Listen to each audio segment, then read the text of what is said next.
Saudi আরব সহ middle ইস্টের অন্যান্য দেশে গৃহকর্মী যারা আছে, মানে বিভিন্ন দেশ থেকে গৃহকর্মীরা যায়, তারা কেন যৌন নির্যাতনের শিকার হয় তার উল্লেখযোগ্য কিছু কারণ আপনাদের সামনে তুলে ধরার চেষ্টা করছি।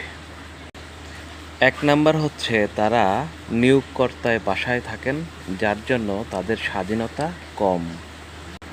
2 নাম্বার হচ্ছে কাফেলা ব্যবস্থা এবং কাজ পরিবর্তন করা অনেক কঠিন, যার কারণে এই সমস্যাগুলো হয়। 3 নাম্বার হচ্ছে অনেক সময় ভাষা এবং আইনের সম্বন্ধে জ্ঞান না থাকার কারণে এই সমস্যাগুলো হয়ে থাকে। আর 4 নাম্বার হচ্ছে ভয় এবং লজ্জার কারণে অনেকেই এই অভিযোগগুলো করে না। যখন নিরুপায় হয় বা দেশে আসার সুযোগ পায় তখন এই অভিযোগগুলো করে।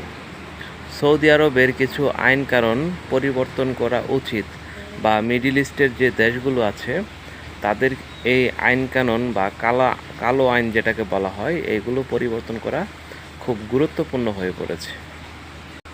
তবে মানবাধিকার সংস্থা human rights watch, amnesty international এই বিষয়ে উদ্বেগ জানিয়েছে।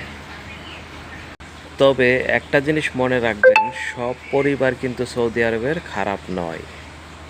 বিদেশে যাওয়ার আগে আপনি যেই দেশে কর্মের জন্য যাচ্ছেন সেই দেশের আইন সম্পর্কে ধারণা রাখুন এবং সেই দেশের নিয়মকানুন সম্পর্কে ধারণা রাখুন এবং আপনার কি অধিকার একজন গৃহকর্মী হিসাবে সেই বিষয়ে ধারণা রাখুন। তাহলে আপনি সঠিক আইনি সহায়তা পাবেন। ধন্যবাদ, সবাই ভালো থাকবেন। দেখা হবে নতুন আরেকটি ভিডিও নিয়ে।